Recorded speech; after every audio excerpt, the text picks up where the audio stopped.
I can just tell you that most of what the government does is terribly mundane. It has nothing to do with these big questions of war and peace. Everyone thinks that this is what gets debated. And like, sure, that's part of it. But 95% of what I present people in Washington with as an issue or a project has no political valence to it one way or another. You still got to figure out how to account for those things, but it's not a left or right issue. It's just like, this is business of the country. Let's find a way to move it along.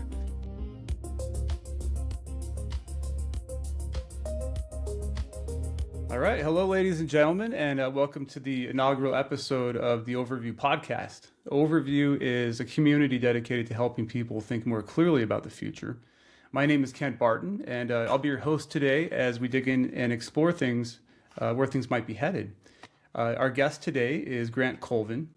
Grant has a super interesting background that gives him, I think, a really rare vantage point on the worlds of power and policy. His career has touched Capitol Hill, agriculture, conservation, public affairs, and today he operates sort of at the intersection of politics, institutions, and strategy. He was also a speaker, incidentally, at the very first Overview Summit, and I'm honored to have him today on the pod. So welcome, Grant. Ken, thank you for having me. I'm delighted to be here to help kick things off and been enjoying my engagements with Overview. So this is just the latest and greatest. Excellent. So yeah, just to kind of get us started, as I alluded to in the intro, you've touched quite a lot of different pieces in the policy space, everything from being on the Senate Ag Committee to natural resources type of policy to a lot of other work. But kind of for people just meeting you the first time, how would you describe what you do now in plain English?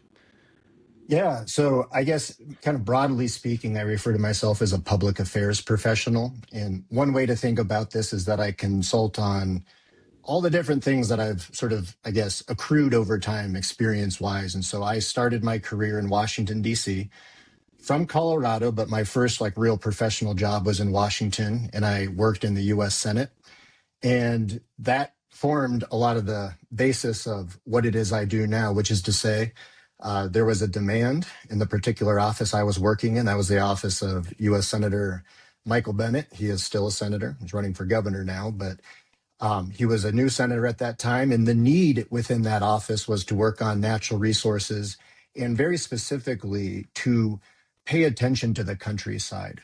What do the folks outside Fort Collins, Denver, Colorado Springs, Pueblo, just to kind of run down the, I-25 there of all the population centers. Boulder, you can put into that mix as well. That's where I went to school. So all which is the way of saying that experience was incredibly eye-opening and fascinating. I am not by trade an expert.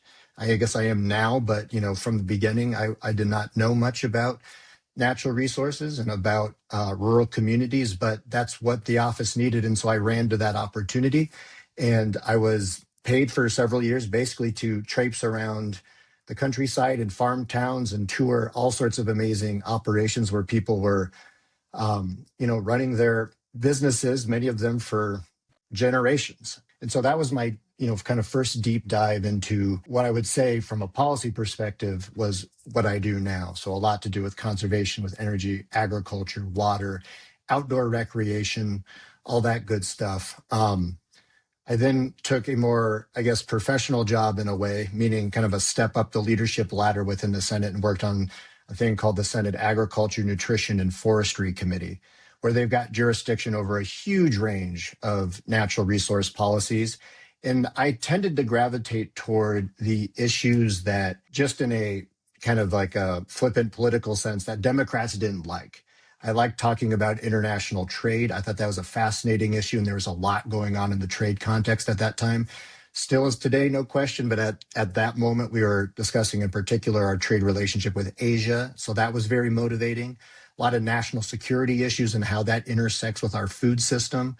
found that very compelling. I worked on livestock issues and regulatory issues, stuff that, again, typically on the Democratic side of the aisle was just had less of a heartbeat. And so I found a huge effectively market opportunity and engaging on those issues. And that was a big part of my sort of coming of age and my, I guess, taking on more and more responsibility within Washington. And in between these roles and sort of along the way, I've worked on political campaigns over the years. And so got a sense of both the official side, that's what I did in the Senate, but then the campaign side of things, which is much more frenetic in some ways, and it's very fast paced, and it's a different sort of, I guess, type of work and different competencies involved in engaging on those sorts of issues. But all that stuff together, formed especially, my policy experience and how to communicate effectively on the issues that I care about. After leaving the Senate, I worked in the ski industry. I came back to Colorado, tried to figure out somebody who would understand a little bit of my experience in Washington and what it is I did there. And so some of the first people I contacted were the ski industry used to come in and tell me about forestry issues and what they needed to succeed as a business operating on public land in particular, which is, as the audience may or may not know, all of Colorado ski areas operate on public land, on Forest Service land. So Interesting. there are special permissions that come with that. But I'll pause there for a moment because I know there's a lot to In unpack this as we. particular winter, it's been very dry, publicly owned lands. Here in Colorado, we've had Yeah, a dry it's and warm winter. 100%. Obviously, that's a big bummer for the ski areas and the mountain communities that depend on ski areas and excitement about ski areas to drive people to gas stations and restaurants and all that kind of stuff. But we're going to be talking about this all summer because it's not just the ski industry. Obviously, you got farmers and communities that are thinking about what the consequence of a bad snowpack year is going to be. So this issue is with us has always been with us, but we're going to be talking about sort of the grim water year for a while going forward. So that's kind of a good lead into a question I had, Grant. Talking about resource management, these things when you talk about conservation and public lands and water rights, these are if you just think of them, okay, yeah, that's important. However, like on the other hand, it tends to be like a little less visible or top of mind for many voters. So why should your average American really be paying attention to this space? And sort of on a similar note, what should they be paying attention to? Yeah, I mean, great question. I think part of it is just the way we live now. Most folks live in cities. I think, I want to make sure I get the percentages right here, but I think it's about 2% of people actually work in agriculture. And that doesn't even necessarily mean they are farming, but maybe providing some service directly to agriculture. But my observation there is that there's fewer and fewer people that actually live day to day based on, say, the success of the rainfall and on how much water is in our system and what the land is telling us based on those factors, right? So people who actually work with our natural resources day to day and see that stuff up front, and it very much affects their bottom lines and what their opportunities are going forward, there's fewer and fewer people who actually experience that because they live differently and it's not right in front of them. And so out west and in Colorado in particular, water should be a very front of mind issue. It sometimes is hard to get that in front of folks, but it's one of the few items that I won't say always transcends the politics of like Democrat and Republican and all that kind of stuff. But water is so existential that it requires a more serious treatment. And usually that's all stripes are committed to executing on. And there tends to be a team Colorado when it comes to water versus again, a right and left sort of thing. It's really what the state needs as a whole. But most people live on the Front Range. It's a little less visible, but it's the same water. It's all coming from the same place. Some of us see it at different phases of where that water travels, but it should be a huge issue for everybody, and we should pay attention to it because the future isn't certain on that. It's going to require some extraordinary leadership in order to make sure our water situation is where it needs to be Yeah. on the road ahead. It's interesting because, of course, the Colorado River, its roots are in Colorado. We don't talk about that very often, though, because then it heads west, and that's kind of where the fighting happens. Is it primarily like aquifers and like providing irrigation on the eastern plains? I mean, one way to think about water is, we've got basically different states within the Colorado River Basin, meaning there's a number of states that draw on it and depend on it. So we got Colorado, you got Utah, you got New Mexico, and you got Wyoming, you got Nevada, and Idaho. You got this diverse mix of states with different constituencies, right? Different types of people, different mixes as far as industries and what their communities look like. But 75% of that water goes to agriculture. And so you've got certain sort of true north equities here, right? It's like the communities need to be able to thrive. Obviously, we've got where people live, they need access to water. But our food system is also incredibly important. And so one way to think about sort of how this is going to go is like obviously there's going to be a discussion about cities and the way people live. And that could be as mundane as how it is we water our lawns and decisions about the landscaping at our homes. But it's also going to be a question of how it is we work with the people who produce our food and live in rural areas and what they need in order to succeed going forward. And so there's going to be no one thing that solves the Colorado River. That's really an all hands on deck situation. Right. I kind of, as I think about these different fields that you've been involved with, and I have these different visuals in my head. There's this nice iconic image of the American West. It's rugged and it's natural. My visual is now shifting to the proverbial smoke-filled rooms in DC where the sausage is made, where you also have experience. That to me is super interesting too, because in popular perception and in the mainstream, there's kind of this idea that it really is that sort of smoke-filled room, or maybe vape-filled these days. But it's a lack of transparency. It's a lot Yeah. of self-dealing and insider baseball and lobbying. And there's this conception or misconception amongst your typical voter that they don't have much direct visibility, control over what happens in DC. But if you just alluded to this in the intro, but in fact, political offices go to great lengths to be responsive to their constituents. Like with respect to the you're working with Michael Bennett and doing outreach there. But what would you say that like non-Beltway people really misunderstand about how consensus actually gets built in DC? Yeah, I mean it's a great question, and it's all the things you think it is, and it's maybe some that you don't. But as far as like the smoke filled rooms and stuff like that, it's a decision ultimately has to be made somewhere, and it's in a way Washington is evolving alongside our media ecosystem, and there are fewer smoke filled rooms, basically, would be one way to think about this as well, just because information moves so quickly and the incentive structure for how members behave. And by that, I mean, what's going to gain attention and how do you actually successfully build a coalition around a particular issue?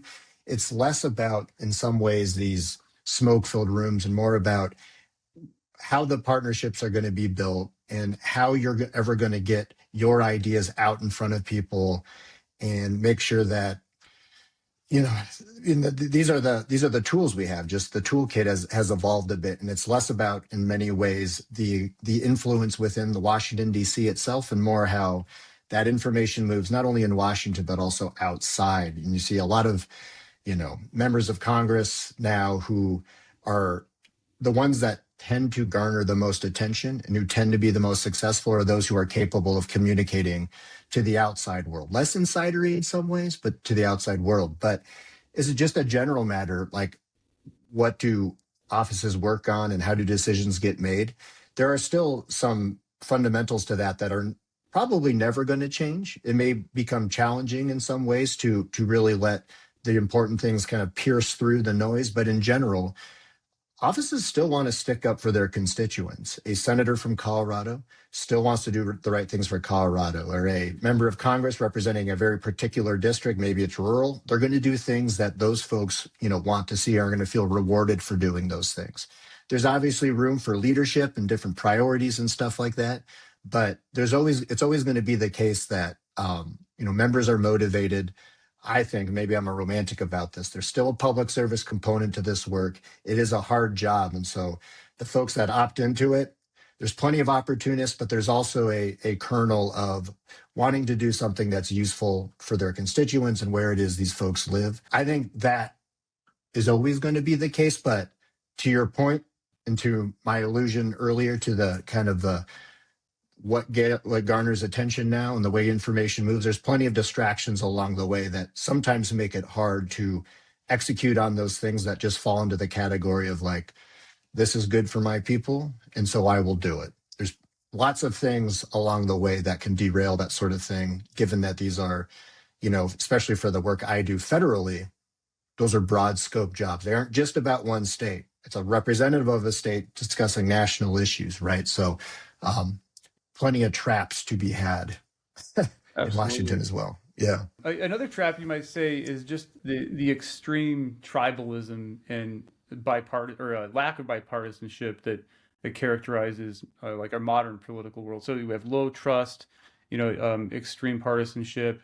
I think it sort of makes people very discouraged about the political future, just because I would argue actually that, and maybe I'm projecting because I'm not like extreme in one way or the other. I'm a kind of a natural diplomat myself. I like to see people build consensus, but I would like to think that the average voter is actually turned off by this extreme partisanship, and of course the media is very complicit in perpetuating this, because I think they have an incentive, whether it's Fox or CNN, to be like, pay attention to us. Look at how crazy the other guys are, and that really feeds into it. But my question around all this would be like, do you think there is hope to sort of kind of come back to the middle in terms of just our political culture? Because I think that lack of bipartisanship, that lack of cooperation, combined with the echo chamber that's social media, has really created like a really hostile environment. You can get kind of cynical and pessimistic and think, well, man, where does this lead? We're kind of screwed.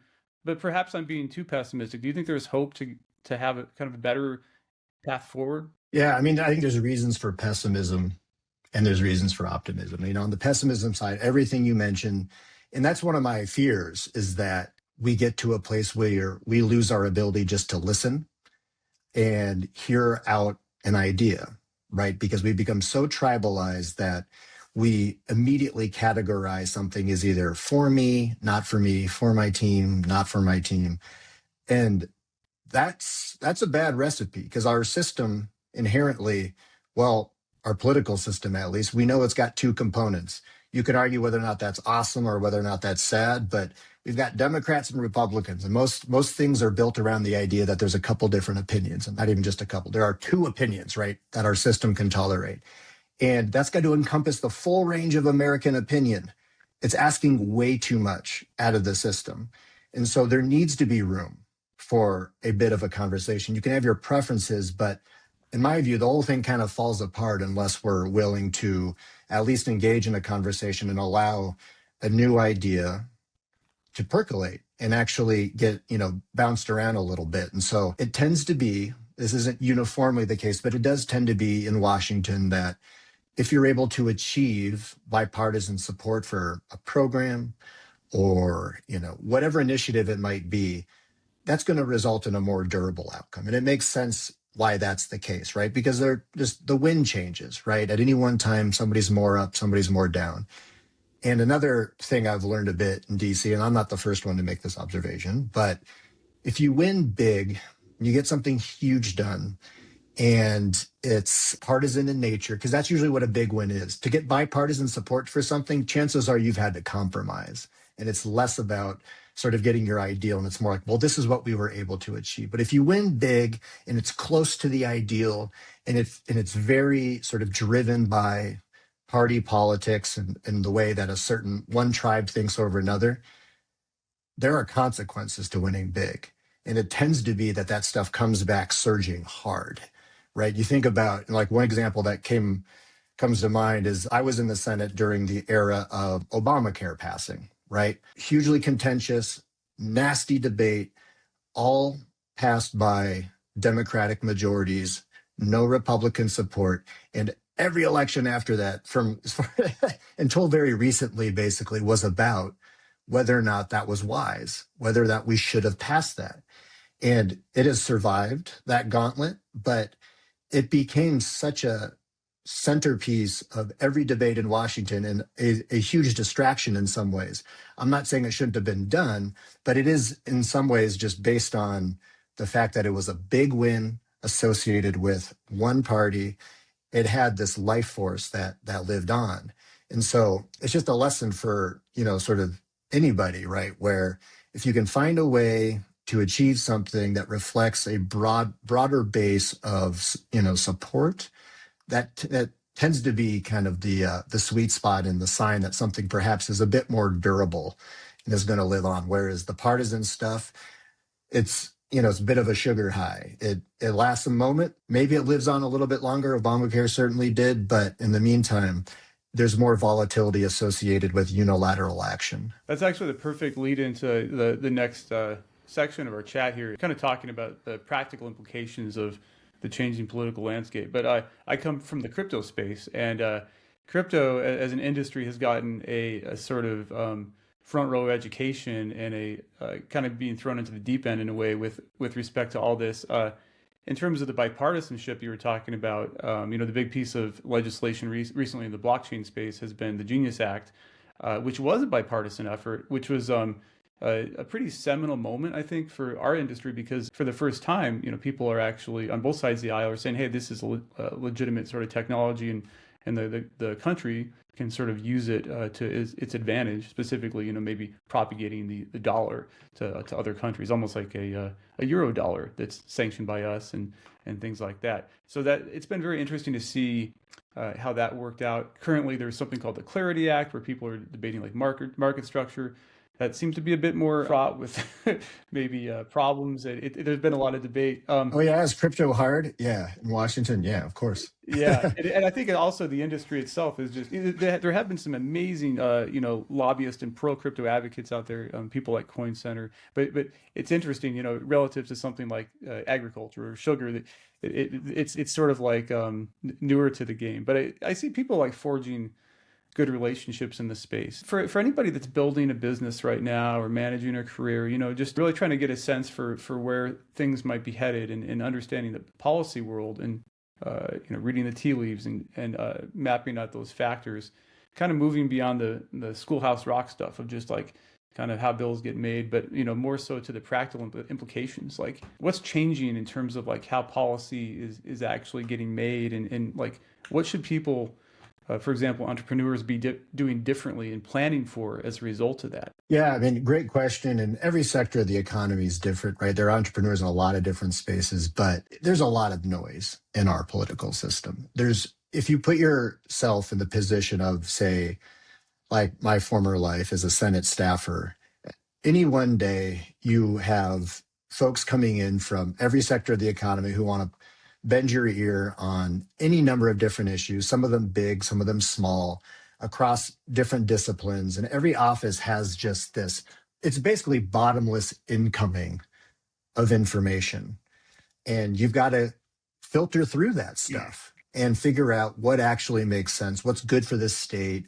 Maybe intellectually, a member is particularly interested in a particular area, and that's a good hook for like really pursuing something. But my point with that is that a core task is figuring out how to break through a little bit and show that something actually is worthy of action. And part of that inherently has to be a bit selfless. And by that, I mean, it may be that a particular company feels strongly about something, but you're always better off establishing a coalition of people who agree.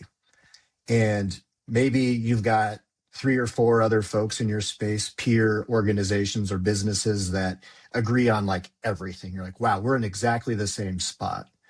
And then, but maybe there's a chance to envelop 10 more, 15 more, 20 more, if you evolve your thinking a little bit and you're more inclusive about what that kernel is. Maybe it's not exactly what you want then, but you've got a bigger cohort. It's not always that bigger is better necessarily, but my observation with this is that there's a lot of power in numbers showing that there's real support for something. And on top of that, the bigger your cohort, the more likely it is you're going to find the right messenger for the right audience. And by that, I mean, one member, say a Democrat from New Hampshire, is going to be very different than a Republican from the Central Valley in California. You might be able to find a way to get them to connect on the same issue, but you probably are going to approach them a little bit differently and have different language that you use to describe your issue, or you're going to have different companies that choose to be sort of the lead in a particular moment, because right, every coalition needs a center of gravity, and so that's a choice to be made about who represents a particular issue. And those are important decisions about basically just leadership and who and is the face of a cause and why that person is the face of a cause.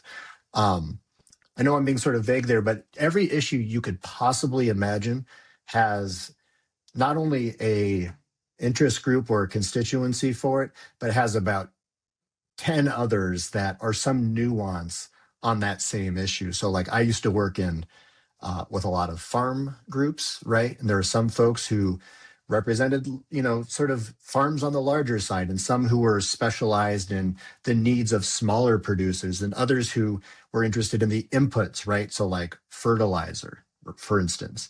And there were others who were specialized in the machinery associated with agriculture, and others who were focused on the conservation side of agriculture, so like the natural resources. So everything, there's just so many different flavors within every issue, but it all starts with sort of that hard work of organizing and looking kind of outside your immediate four walls and be like, who agrees with me and who could be helpful to my advancing my cause, even if it means I've got to compromise a little bit or maybe talk about the issue in a slightly different way in order to include them in my sort of issue family, so to speak. Right. And I guess if you're feeling like you're a little bit too niche and maybe there's not a group for you, maybe the lesson there would be just sort of broaden your horizon slightly or look harder. It sounds like there really is something for everybody. Yeah, it doesn't mean it's easy, and it doesn't mean that, it's 100% effective all the time. But again, if you get back to sort of the basics of it, and you take a empathetic approach to what it is your audience needs from you, and that's it. If it truly is a federal issue, that's a congressional staffer who's got a million things on his or her plate. So how are you going to make that paper sort of float off the desk and be more interesting than it might otherwise be? If there's no reason for your one company to be sort of relevant to them or visible to them, then you got to find a way to like really zhuzh it up and be present in a way that is a little different. And finding allies is sort of the most logical first step toward achieving that. Zhuzh it up. I like that. I got to remember that one. Yeah, A little pizzazz. a little pizzazz. Kind of staying on the same broader topic. Let's put on our SWOT analysis hats here. Imagine you're a business leader, doing a SWOT and considering the regulatory uh, landscape. So from that perspective, what do you suppose entrepreneurs should be preparing for with respect to policy? In other words, like, and I am kind of asking you to put on your prognostication hat here and reading the tea leaves a little bit. But if you were to extrapolate, like maybe the most pressing and important trends you're seeing right now from your perspective, like what kind of world will businesses be operating in over maybe the next 2, 3, 5 years? I don't know that I would have predicted everything now, and so maybe everything I have to say on this is totally worthless. But because there's a important kind of humility that needs to come, in my view, with like being a professional public affairs person, where we can't predict all the outcomes. You can do your best to be probabilistic about it, and I'm sort of a first principles thinker, like what actually is the core thing that we need to be looking after, and then trying to, in a way, reverse engineer from there. But that being said, if you look at the way that we've got this tribalism now, and you've got there's no easy way to divide the country into two chunks necessarily, but there's definitely a bit of a haves and have not sort of thing that transcends the party politics, if I may dare say so. Meaning there's a sense that there's a certain class of people and a certain type perhaps of industry or structure of business, I guess big business. And then there's people who are, not benefiting from that current system. It's inarticulately said, but it's really a have and have not sort of thing. And there's got to be a way to have those two sides better communicate. Like I've always regretted over the years that Democrats, for instance, didn't find an effective way to really get their nose under the tent on a lot of business issues, right? I'm not the first person to make that observation, but as a result of, if you're not intentional about what, image you're projecting, there can be risk. And the risk there clearly is that the business community kind of moves on and there's less stakeholding with what is effectively half of our political system, right? At least from a party perspective on that. And that is a rather significant challenge. And to be clear, the Republicans also have many significant challenges that they've got to work through. But I mentioned that just to pick on my own people, at least for a particular moment. But in the meantime, I think we've got to do a good job as and I'm thinking about somebody who represents businesses that employ people and are doing what I think is like excellent work. And I think about some of the industries now that are creating a lot of economic activity, but are less understood. And so like AI is the obvious example and something that's near and dear, obviously, to a lot of the folks that we interact with in the overview context. But how are we going to describe a future in which AI is able to, flourish and continue to develop and solve the problems that we need it to solve and be the accelerator of solutions that we need it to be? Because, right now, if you were kind of taking a step back, it kind of is quickly arrived for the broader population, right? In terms of like everyday people, I think of like my parents. I got a teacher, retired, and an optometrist, also retired. They don't know anything about AI, and I'm not going to pretend to be an expert on AI either. But imagine, landing on their desk is a newspaper, so to speak, to the extent we still have newspapers, with articles talking about the sort of this conversation happening between the Pentagon and Anthropic, right? There's no basis for orientation on that topic if you're those people, because you're like, well, we need the Pentagon for national security reasons. And it seems like AI, there's a lot of opportunity there in theory, but like I don't want it killing people. And no one's explained to me why AI would even be used in the defense context anyway.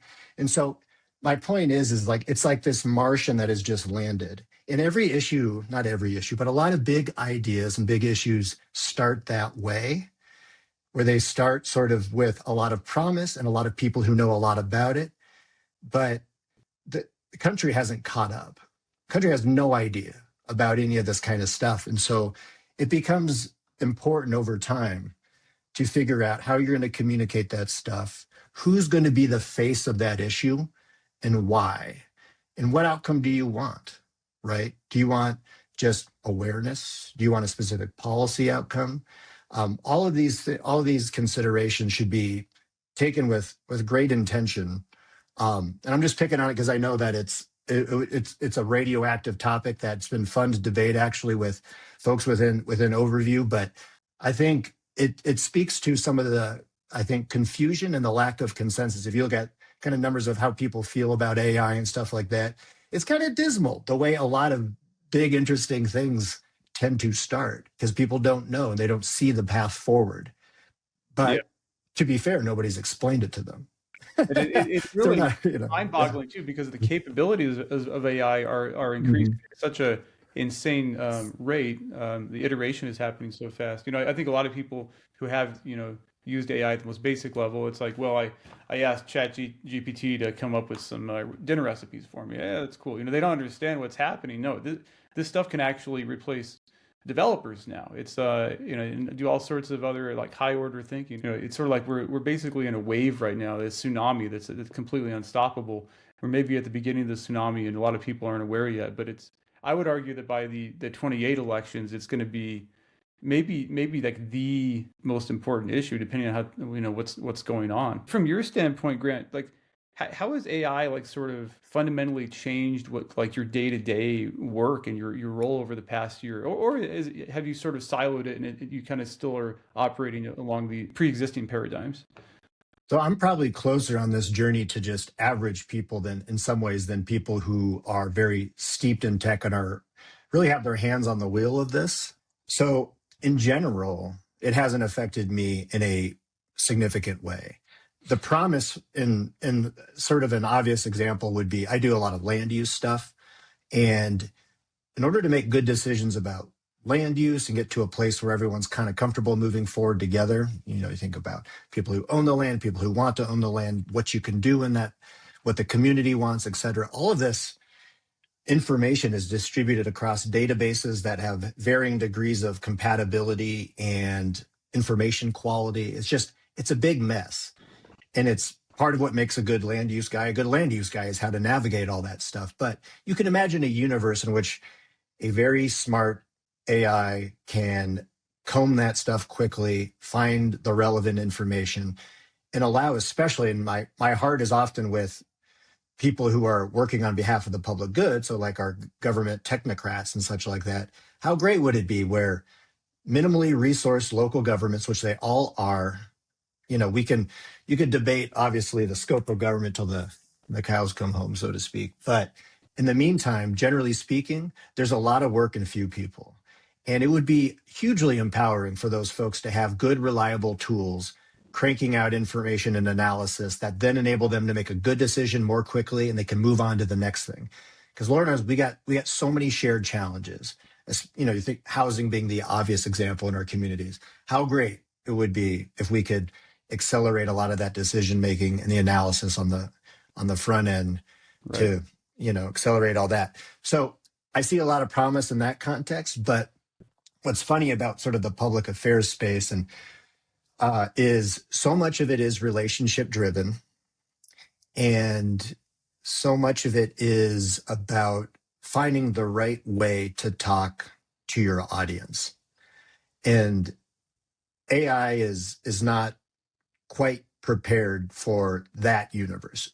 Nor is it, by the way, what the audience is looking for, at least right now, on the vast majority of things. In my weird little space, I've actually had clients who I was sharing this at our table at the first overview summit, that I've had a couple of folks reach out to me who were considering working with me on their projects. And that was a question they had asked me, is of whether or not I employ AI.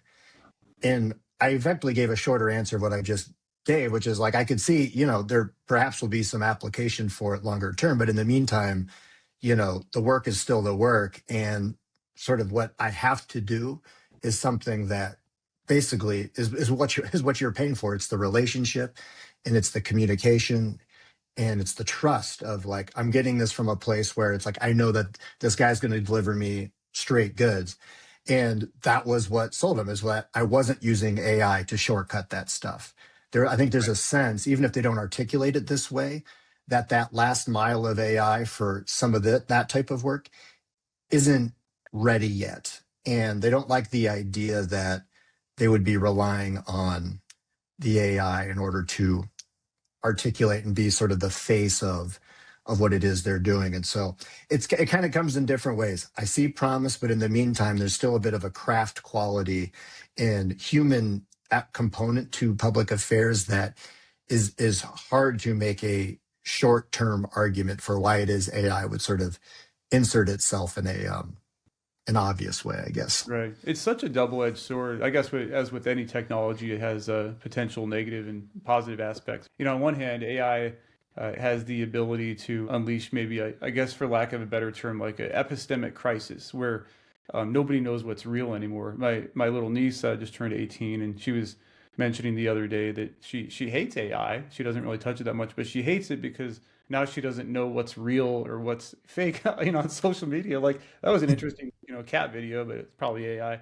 I think we're going to see a lot of this in terms of, the mercury aspects of political campaigning, certainly in terms of like propaganda at the nation state level. But there's that positive aspect too. Like one question nobody's really asking right now is like, where could AI genuinely make government more effective over the next few years? Maybe it is kind of in terms of packaging up information in a more digestible way that just improves transparency, or maybe it's something as easy as making the DMV suck less and things like that. But do you see a role for AI to play like positively in terms of like government writ large?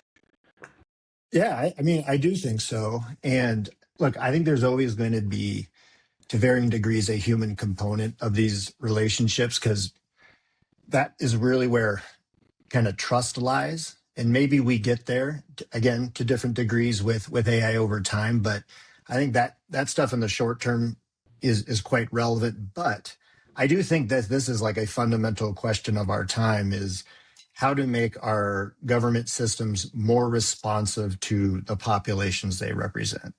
It just is. In a very like macro sense, people feel like the government isn't doing the things it needs to do to make us a successful town, state, country. Obviously, there are people who have preferred politicians, and there are good things that government can do, like no question. And I'm not somebody who's actually down on government as a thing and its ability to solve problems, but it is a fundamental challenge, this responsiveness question, and how we get to a place where it does feel like government is able to solve problems, not just 30 years after they become a horrifying thing. And like the immigration system is a great example of this, where we've known that it's been a challenge at the border, overstaying visas, workforce capacity, and getting smart people to come here on the right terms. Like this has been something that has been with us forever.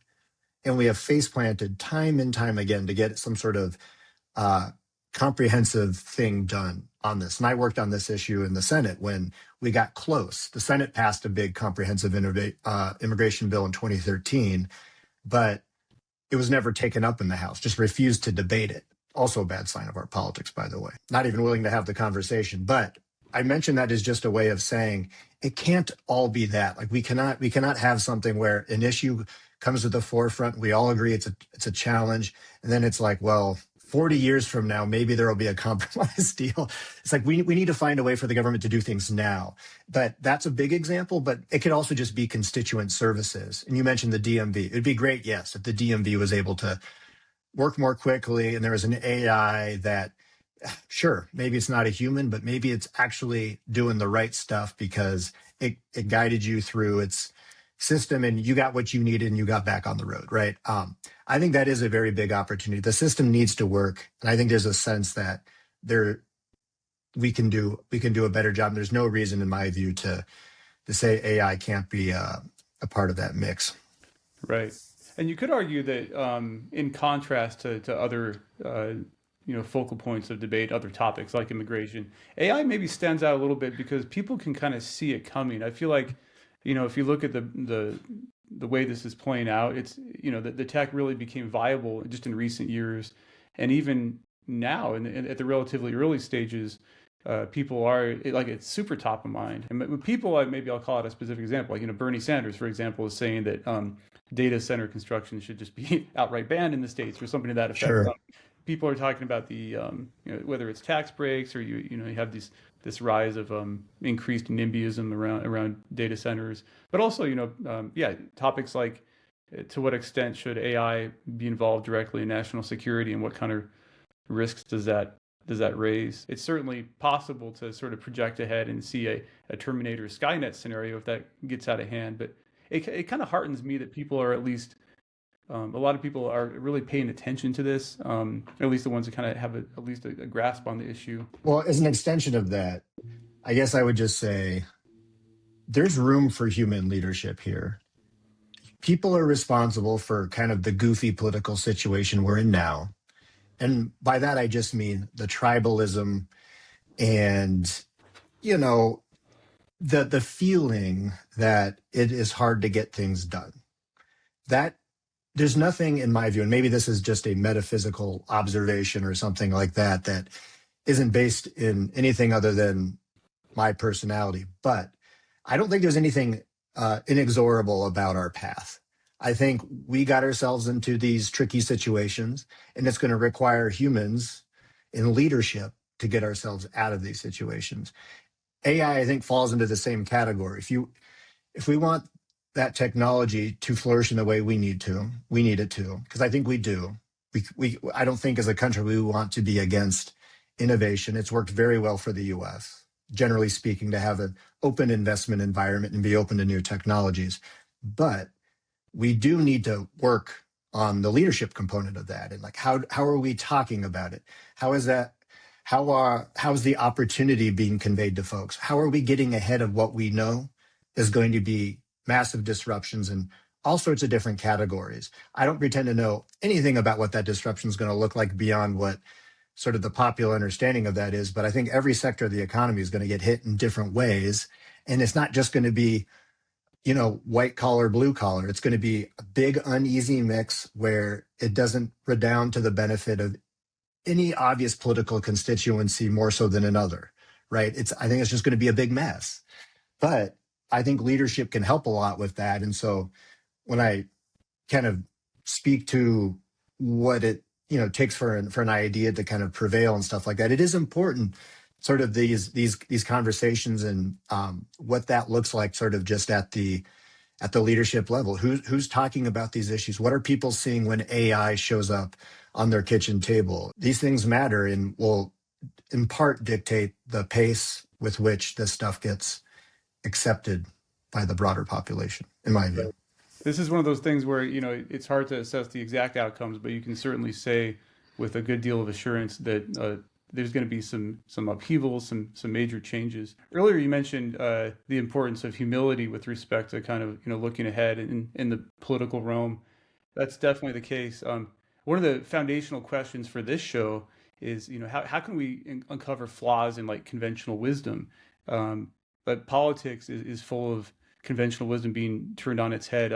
Just to use a few examples from the international relations space, since that's what I'm most familiar with. Like in the mid '80s, it was kind of taken for granted that the Soviet Union was sort of here to stay. Coming out of détente, and they're not going anywhere. We just have to learn to coexist with them, and avoid a nuclear holocaust. And the Soviets are here to stay. Of course, that opinion that seemed valid in '85 was not so valid in '89. But then on the flip side, coming out of that, we had the fall of the Soviet Empire, and then you had notions of the Francis Fukuyama, the end of history. This notion that authoritarianism was sort of on the wane throughout the planet, and liberalism, democracy had won the day. And it might be a bumpy road, but that's kind of where things were headed. And then of course that got proven wrong. Notions of like, hey, as long as there's some sort of capitalism in a country, eventually they're going to democratize. China has certainly made a mockery of that. So all that is to say, and certainly we can look at domestic politics. There's countless examples of conventional wisdom being utterly wrong, but there's so much value in like analyzing and thinking about, well, what are people getting wrong today? So all that said is a long wind up, Grant. Like, what do you think is something that a lot of people in your line of work believe that you think is like flat out wrong? I mean, I think in general, it's less about folks who work in public affairs as a category and more just the choices that get made about how to interact with our system, right?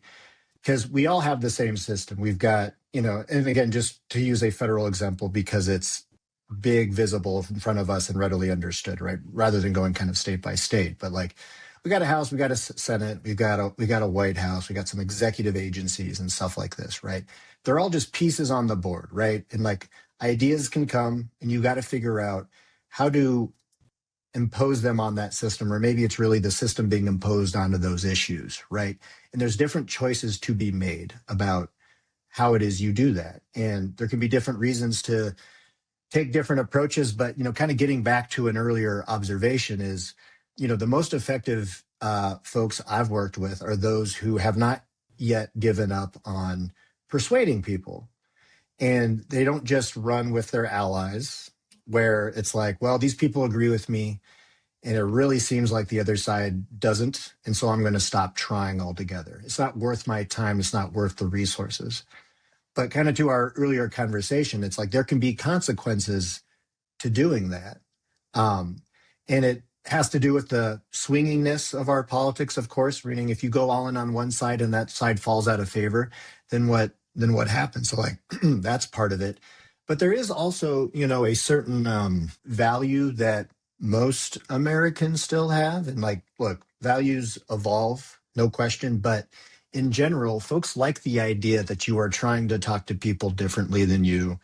And there's still currency in the idea of bipartisanship and just not writing people off based on some of these structural things, including as mundane of a consideration day to day as like whether or not you're a Democrat or Republican. Obviously, we're tribal, and these questions can even at the unit level of a family drive people crazy. But in general, it is a mistake, in my view, as a public affairs professional to just categorically dismiss a certain cohort of people not because of some higher virtue, although I think you can make that argument, but because strategically it makes very little sense. People like the idea that you're accounting for the concerns of all sorts of folks. So like a development project, right? It may have Chamber of Commerce support if you're trying to build, say, a new office building or something like that. They're like, yes, we need places for businesses to operate. We need places for workers to go. That sounds great. But maybe the enviros are uneasy at that. Or maybe it's in a neighborhood that has a particular historic designation. It's like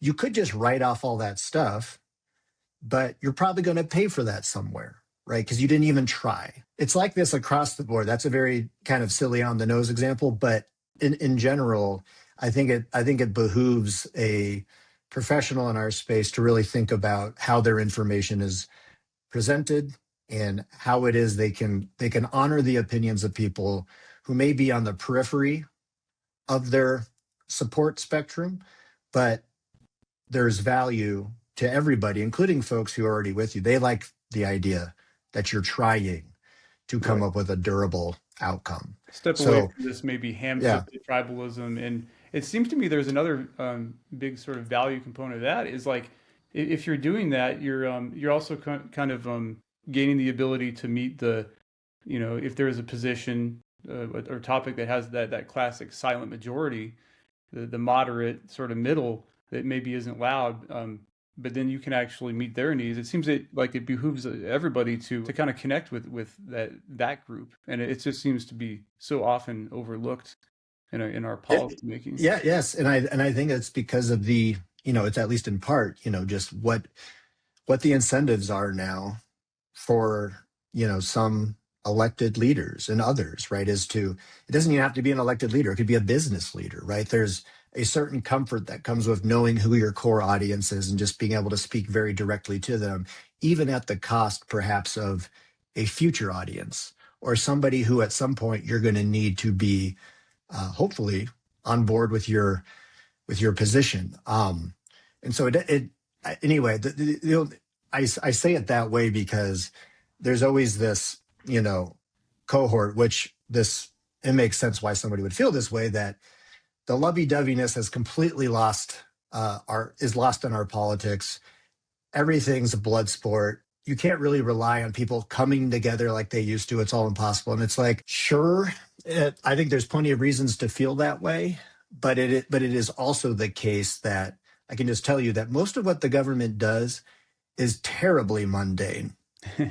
It has nothing to do with these big questions of war and peace and with questions of like whether EVs are going to be the prevailing transportation technology or we're going to really stick to our internal combustion engine. Like just again, stupid examples, but everyone thinks that this is what gets debated. And like, sure, that's part of it, but 95% of what I present people in Washington with as an issue or a project has no political valence to it one way or another. You still got to figure out how to account for those things, but it's not a left or right issue. It's just like this is business of the country. Let's find a way to move it along. So it becomes a question of how to get attention, but that's different than just fundamentally the warfare that everyone associates with DC. There's plenty of mundane work to be done, and that work needs to be done for us to be a successful country and to have successful businesses and all that kind of stuff. Grant, can you think of any of those mundane sort of policy fields or topics that aren't being discussed much, just for the sheer fact that they are not sexy, they are mundane, but mundane things that actually deserve more attention because they are impactful? Yeah, and like one clear example that I spoke on at the first overview summit is sugar. So sugar is a very interesting commodity in that it's not produced everywhere. I mean, most commodities aren't produced everywhere, but sugar has a pretty limited footprint. It's the southern US and really Florida and Louisiana produce sugar cane, which we can, of course, make into sugar. And then sugar beets are in more northern states. But once you refine them, this is just sugar as we know it that shows up on your table or in restaurants and your homes and stuff like that. From a user standpoint, there's been a long held sentiment that The sugar program is too restrictive. There's not enough sugar available, that the supply and the way we bring sugar into the country and produce sugar is just too restrictive. And it's basically holding us back from innovating elsewhere in the farm and food economy because of that scarcity and that, prices for sugar are high. Not a controversial statement from the context of the sugar debate. That's sort of been the parameters of it, is what's good for the farmer, which, by the way, is an incredibly important constituency. They're the ones making the sugar, and farming is hard. And then the people that use it. That could include food manufacturers, all the way to you showing up at the grocery store, Kent, getting a jar of peanut butter that has some component of sugar in it. Right. But we secured some reforms to that to help liberalize the sugar program, not in a huge revolutionary way, but in a way that is meaningful from a accessibility of sugar standpoint and from an availability of sugar standpoint, meaning manufacturers are less likely to face delays when they need to bring in sugar. And there's going to be at least some, downward pressure on prices because of that availability of sugar. That's that new supply of sugar. This has to do, by the way, just as we're talking about it, with basically how much sugar we're allowed to produce domestically, because there is a quota system for how much sugar gets produced in the country, and then how much we bring in. So those are the two knobs that we turned, just a little bit in what was called in Washington the One Big Beautiful Bill Act, a big partisan bill. But because we had a bipartisan idea, we were able to kind of break through that artifice and actually get our stuff included. And it didn't become a flashpoint for a debate that would just make the whole enterprise a little more partisan than it would otherwise be. We had basically over several years achieved a consensus on this. So anyway, it's something where day to day, sugar is basically invisible to people, is, at least from the back end perspective, what it is that takes to make it and how it is that arrives at your table. But there's a very meaningful conversation happening in Washington among people in the know that are trying to figure out what the right path is for the country. And so I like the idea that what we achieved was something that allows the farmers to continue to thrive, and it's recognizable to the farmers. But it's also something that the rest of the farm and food economy, including regular people, can take some comfort in, that we're trying to modernize it and make sure that it's fair across the board.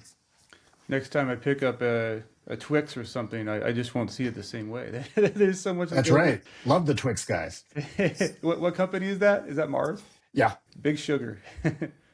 Well, so because you said Big Sugar. Big Sugar is generally referred to as the producers that make it. So that includes the farmers and the farmers who are contracted through the refiners. But there's not a million of them, but that is the arrangement. Together they work together. Farmers and their refiners are basically a kind of a cohesive unit that sometimes is designated as Big Sugar. I don't say Big Sugar. I just say these are the people that make the sugar, and then these are the people that use the sugar. But they're Big Sugar. I'm a Big Candy, I suppose. The suppliers and the consumers and the yeah, sure. I guess as we wrap up, Grant, just to kind of, we've covered a lot of really fun ground here, but just in terms of the people listening, if you could kind of guarantee that everybody walks away from this conversation with just remembering one thing, one takeaway, what would you want that to be? Great question, but wanted just to kind of circle back to an issue that, we had been discussing about the direction of our system here is we have a lot of choices to make, and we can actually opt into the future we want. That sounds like a big sort of like history teacher, sort of like rah, rah, rah. But I say this because I surround myself. I have a family, and I've got a community, and I've got folks who are not engaged day to day in politics. And there's a lot of despair about our system and whether or not it's going to be capable of addressing the issues we need it to address going forward. And I try and come back to the place of like, yes, it is tough right now. And there is a lot of tribalism, and all the numbers reflect that we can see. But I got to believe, and this is maybe just my optimist in me, but I've seen it manifest in, small ways and bigger ways, that we can make choices that put us on a better path. We can elect people that put us on. This isn't an observation about any one particular politician because the incentives are all the same. What it takes to get intention are all the same on both sides. But we can do things to help control our future and create the future that we would like. Nothing has to be the we don't have to be on this path forever. We can choose to take different forks. We can choose to engage our neighbors and our electeds and everybody else differently than we do now.